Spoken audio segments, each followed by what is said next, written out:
Coming up on Mountain News this morning, scammers are looking for their next victim, and this time it's a house deed scam. And one group helping after the deadly storms wants to remember the victims by building a cross for each person who lost their life. Dedicated to Eastern and Southern Kentucky, this is WYMT Mountain News this morning.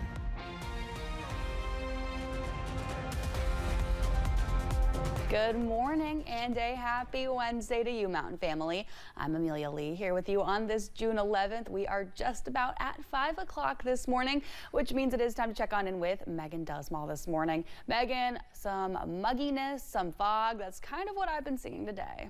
Yeah, unfortunately, that's the trend that we'll continue to see. Now, the good news is it's going to be a lot drier than what we've seen the past couple of days as we had that cold front that swing through, drop down those temperatures a little bit. But we are slowly building that temperature back up. Let's start off with that visibility this morning as you're heading out the door.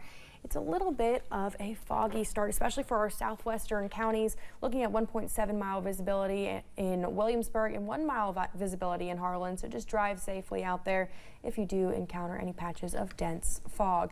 We're also looking at a nice and clear live pinpoint Doppler radar, and this will be the trend all day long. It's going to be a nice summertime day with those temperatures back in the 80s.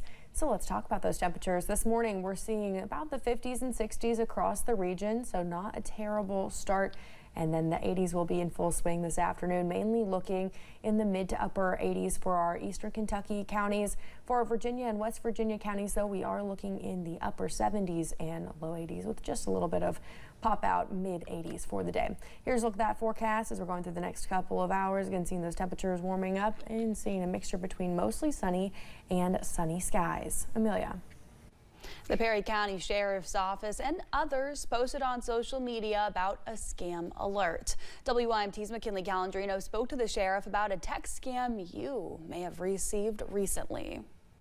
The Perry County Sheriff's Office is warning folks about a text scam going around that looks like it's from the Kentucky Department of Motor Vehicles. Here's what local law enforcement officials say you need to know about the issue.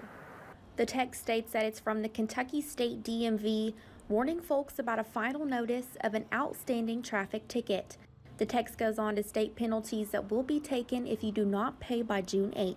But law enforcement officials want you to know this is not real and do not respond. The sheriff's office or local government offices and things like that will never send you a text message. We'll never call you advising that you've got a warrant on you or email you or text you things requiring payment.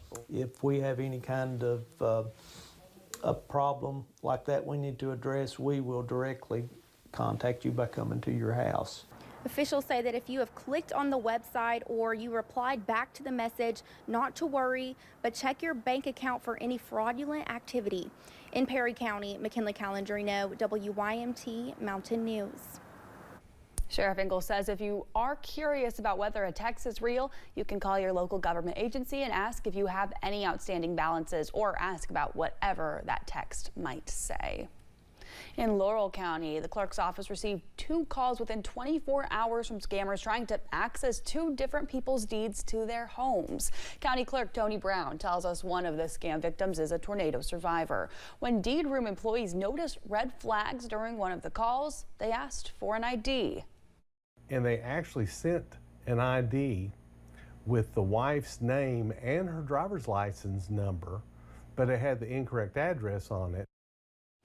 Brown says the photo on the fake ID also did not match the person's identity. Brown says he called the sheriff's department right away and they have opened an investigation. He encourages folks in Laurel County to sign up for a property fraud alert. It's a system that notifies you if anything comes through the deed room in your name. He says with early notification, you can contact local law enforcement to help you sooner.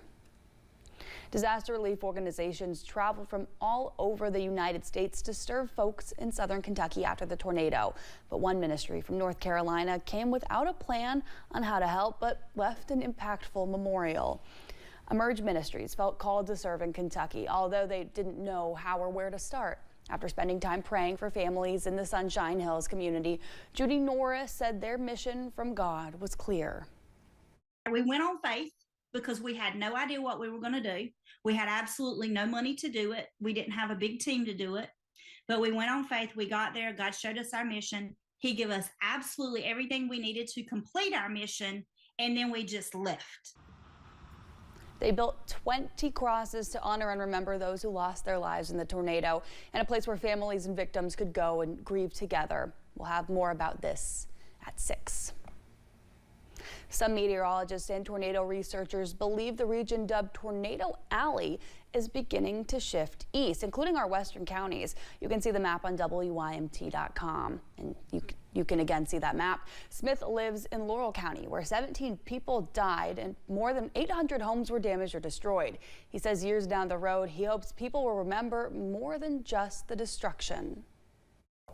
I think people are going to remember, hopefully, the love that was shown in the aftermath of this, that a community can rally together and rebuild, that a community can take care of its own, that people, despite some of their bad nature, because we've seen some bad-natured behavior through this, that the good outweighs the bad. Well, you can watch that full interview from Issues and Answers on our website, WYMT.com. Well, this man has had 16 venomous snake bites and survived. The most recent one left him on life support and in the hospital for 2 weeks. Kentucky Reptile Zoo Assistant Director James Harrison was bitten by a highly venomous Jameson's mamba early last month.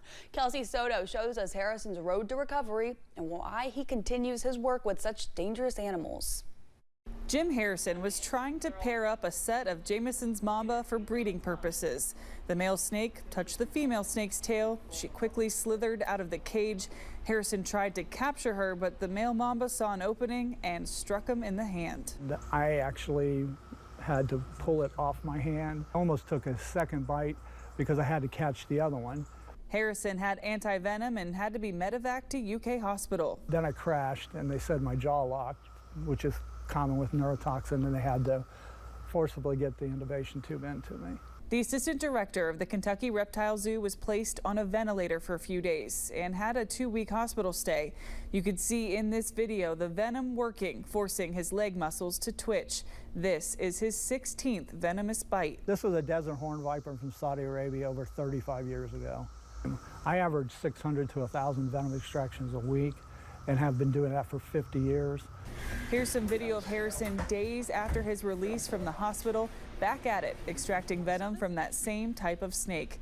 He does it for a lot of reasons: anti-venom, opioid replacement drugs, and potential cancer drugs, an ongoing research project. So I am doing something that saves lives. So I know the risks. I choose to take them so somebody else doesn't have to suffer. Kristen Wiley, the director of the Kentucky Reptile Zoo, says her 66-year-old husband has slowed down on the extractions, but says he will continue the work. If he feels up for extracting, then he's going to extract, and that's his decision to make. I know the risks I take, and more than anybody else, I know what can happen to me. The Kentucky Reptile Zoo in Powell County has one of the largest collections of venomous snakes in the world, with 1,200 venomous snakes on that property. Well, it's just about 5:08. Thank you for getting your day started on Mountain.